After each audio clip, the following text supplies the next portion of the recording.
Ассаламу алейкум, қадырман, қасиетті қырғызстандықтар.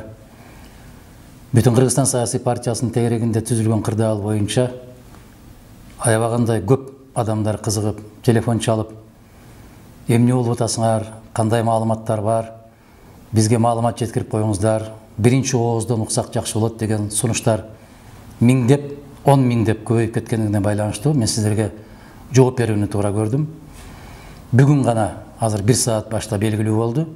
Бүтүн Кыргызстан саясий партиясынын Бишкек шаардык сотуна берген доо арызы эртең саат 16:30да, түштөн кийин 4:30да каралмай болуптур. Судьясы да белгилениптир.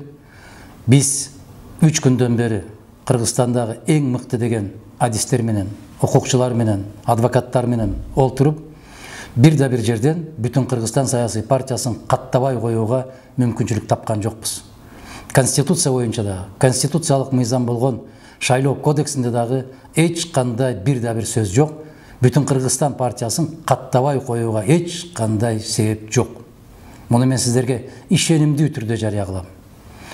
Бүтүн Кыргызстан саясий партиясынын тегерегиндеги түзүлгөн кырдаалдын бардыгын чың алууга Борбордук шайлоо комиссиясы гана күнөөлүү.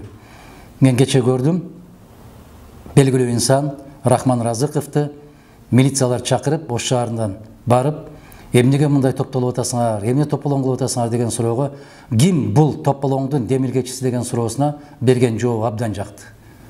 Себепчиси Борбордук шайлоо комиссиясы.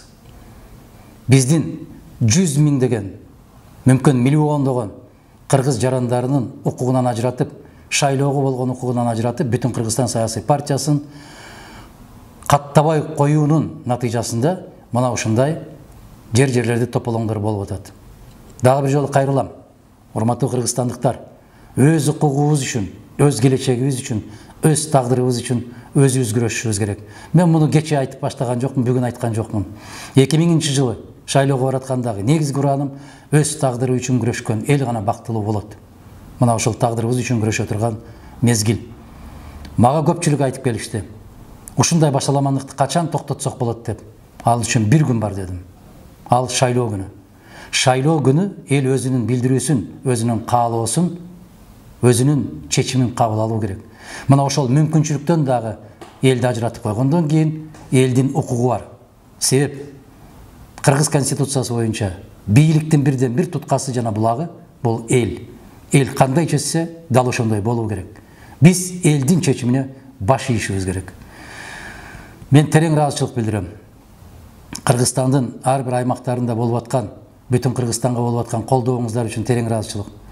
Мен өздөрү каттоодон өтүп, бирок Бүтүн Кыргызстанга моралдык, маалыматтык жактан колдоо көрсөтүп аткан социал-демократтарга, чоң казатка, реформа саясий партияларына терең ыраазычылык билдирем. Себеп алар бизди колдоо жөнүндөгү максаттарын жаап жашырбай, массалык маалымат каражаттарында жарыялап атат. Биздин күчүбүз ынтымактыкта, биздин күчүбүз биримдикте. Урматтуу кыргызстандыктар, эртең шаардык соту Кыргыз конституциясына ылайык, кыргыз мыйзамдарына ылайык деген шайкеш келген, адилеттүү чечимди кабыл алат деген ишенимдемин. Эгерде элдин талабы дале болсо калып кетип, Ак үй тарабынан барган бир телефон коңгуроосу Кыргыз Республикасында бардык мыйзамдарды, анын ичинде 100 миңдеген адамдардын үнүн да, укугун дагы, үмүтүн дагы өчүрүп коебуз деген болсо, терең жаңылышат. Элди эч ким токтото алган эмес. Дагы бир жолу талап кылабыз биз. Мыйзамдуулукту бекем сактаңыздар.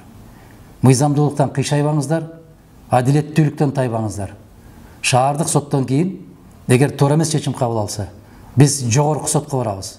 Мындайча айтканда, биздин жалгыз Бүтүн Кыргызстандын укугун эмес, бүтүндөй Кыргызстандын шайлоочуларынын укуктарын соңку демибиз калганча коргоого бекем бел байладык. Биз бул жолубуздан кайтпайбыз. Бизди адилетсиздик менен же башка коркутуу үрктүүлөр менен андай жол менен токтото албайсыздар.